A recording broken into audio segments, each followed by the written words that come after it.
Bonjour. Après plus d'un an de politique, j'ai fait un bilan. Après plus d'un an, des milliers de tracts distribués dans la rue, de grandes dépenses financières, j'ai fait un bilan.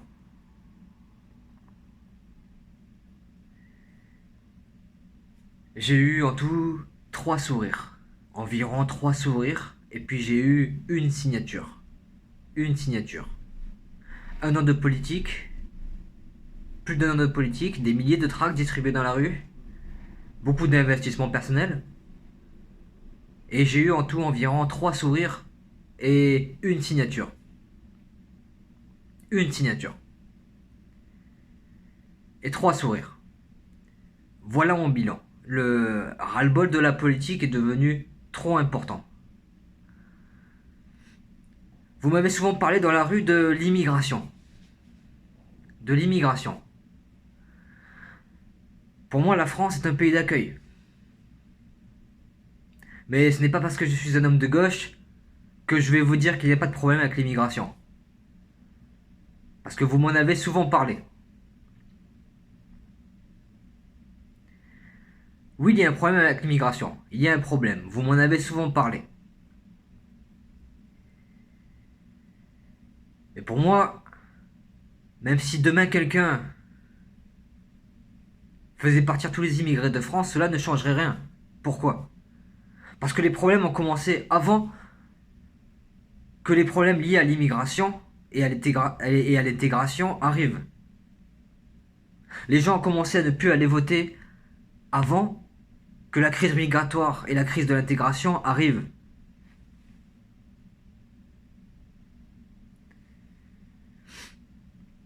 La crise de la démocratie a commencé avant que la crise migratoire et la crise de l'intégration n'arrivent.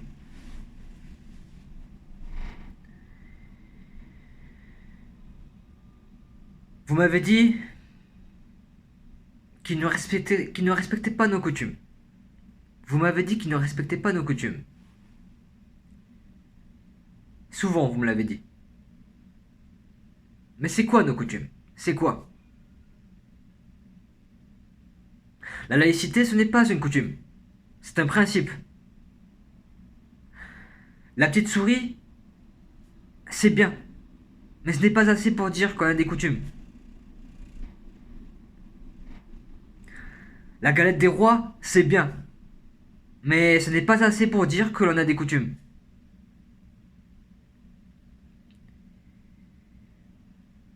Les cadeaux de Noël, c'est bien. Mais ce n'est pas assez pour dire que l'on a des coutumes. Les chocolats de Pâques, c'est bien. Mais ce n'est pas assez pour dire que l'on a des coutumes. Alors, qu'est-ce qu'on fait? Étant donné que on ne va plus à l'église et que la laïcité est un principe, pas une coutume, qu'est-ce qu'on fait? Certains pourraient me dire que pour rassembler les gens, il y a le tissu associatif. Oui, mais ça ne correspond pas vraiment. Et puis, pourquoi pas? Nous pourrions mettre des publicités d'associations écologiques dans les transports en commun ou dans la rue. Pourquoi pas?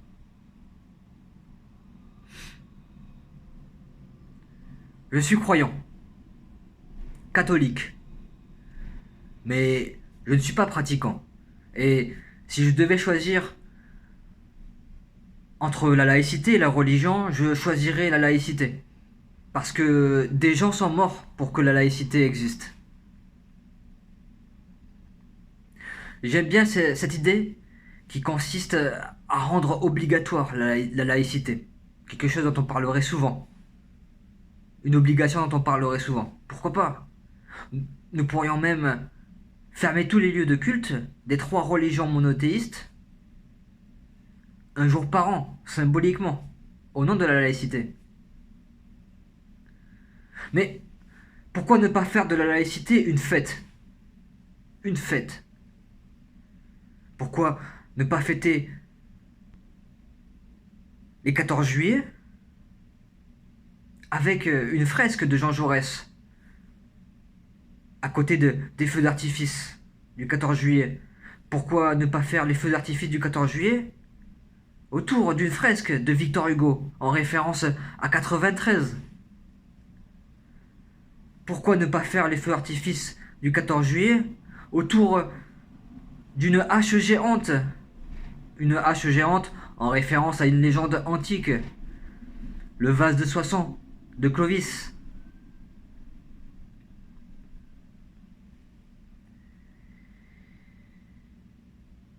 Vous m'avez souvent parlé aussi de l'abstention. L'abstention. Je n'ai rien de particulier contre l'abstention. Je préfère que l'on vote, bien sûr. Largement. Mais moi-même, il m'est arrivé, quelquefois, je ne vous le cache pas, de voter blanc ou de ne pas voter. Mais je préfère malgré tout que l'on vote, bien sûr. Mais moi-même, encore une fois, je le répète, il m'est arrivé de m'abstenir ou de voter blanc. Mais je sais que certains d'entre vous ne vont plus voter parce qu'ils espèrent secrètement que d'autres votent extrême droite à leur place. Certains d'entre vous aussi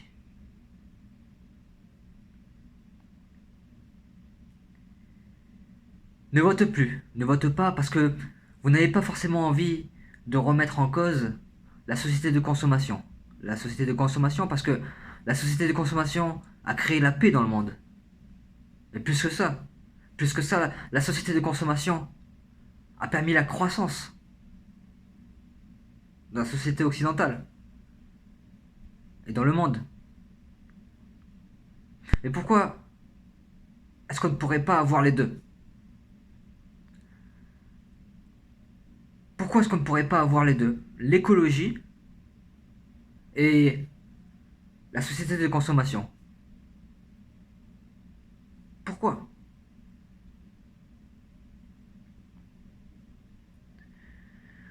Le souci avec l'écologie, c'est qu'il y a une différence entre la théorie et la pratique.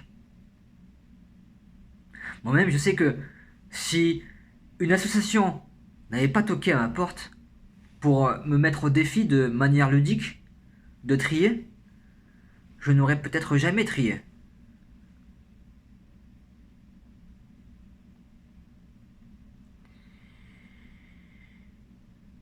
On parle souvent de ce reportage. Ces reportages qui nous parlent des problèmes liés à l'environnement et à l'écologie. Mais qu'est-ce qu'on fait après avoir vu ces reportages? Qu'est-ce qu'on fait? On retourne dans notre quotidien. On retourne dans notre quotidien comme si de rien n'était. Parce qu'on n'a pas le temps. On n'a pas le temps et puis on se dit que ça concerne les décideurs politiques. On se dit que les décideurs politiques vont forcément changer quelque chose. Et qu'ils ne vont pas nous laisser dans cet environnement-là. On se dit qu'ils ne peuvent pas nous laisser comme cela et qu'ils vont forcément faire quelque chose. Et puis on se dit que c'est la même chose pour tout le monde.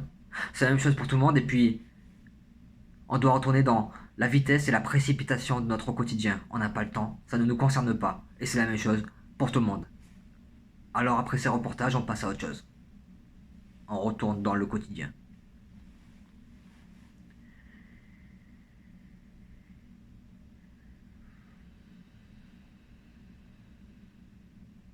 Beaucoup d'entre vous m'ont dit qu'ils mangeaient bio. Et qu'ils avaient toujours fait manger bio leurs enfants. En tout cas souvent, le plus possible. Je vous félicite.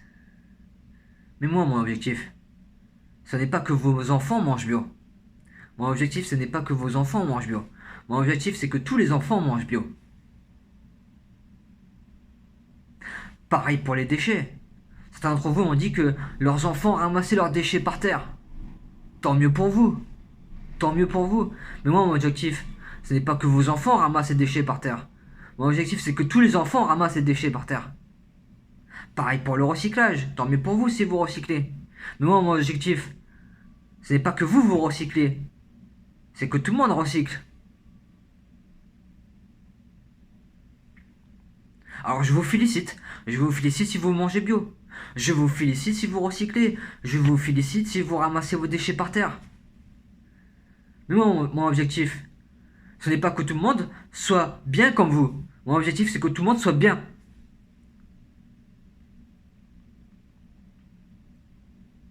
Parce qu'elle est là la vérité, c'est que beaucoup de gens en ont un peu rien à faire. Mais ce n'est pas parce que vous faites bien les choses qu'il faut fermer les yeux sur la vérité.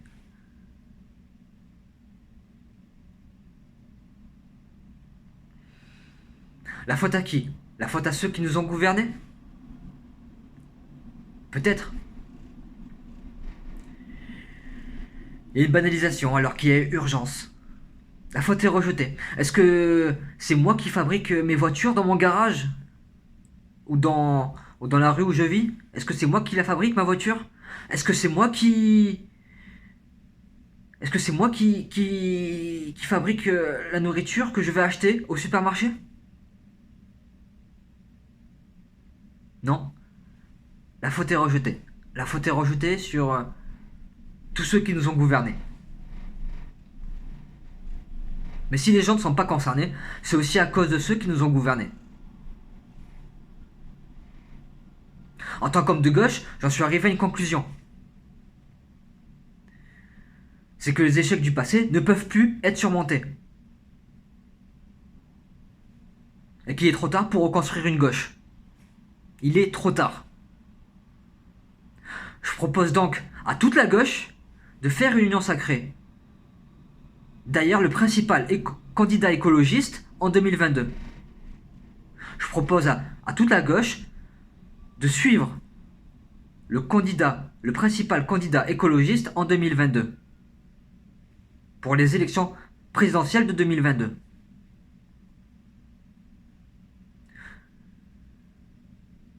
Je le répète, je propose une union sacrée. D'ailleurs, le principal candidat écologiste pour les élections présidentielles de 2022. Une union sacrée de toute la gauche.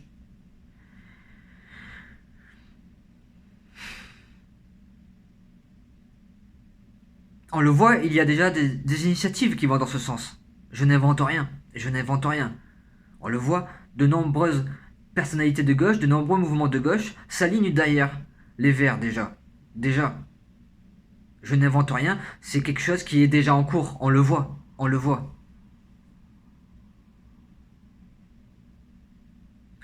Pour sauver la gauche, je pense qu'il n'y a pas le choix. Je pense qu'il n'y a pas le choix.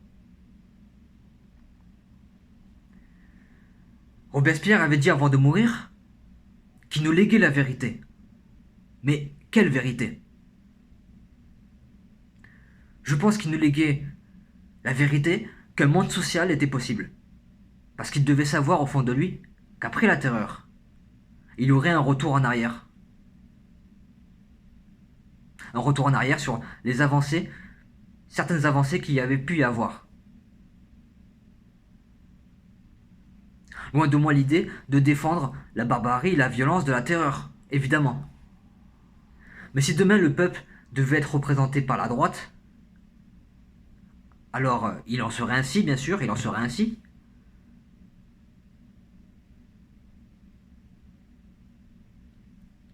Mais la gauche aura échoué. La gauche aura échoué. Et comme il y a urgence écologique, il n'y a pas le choix.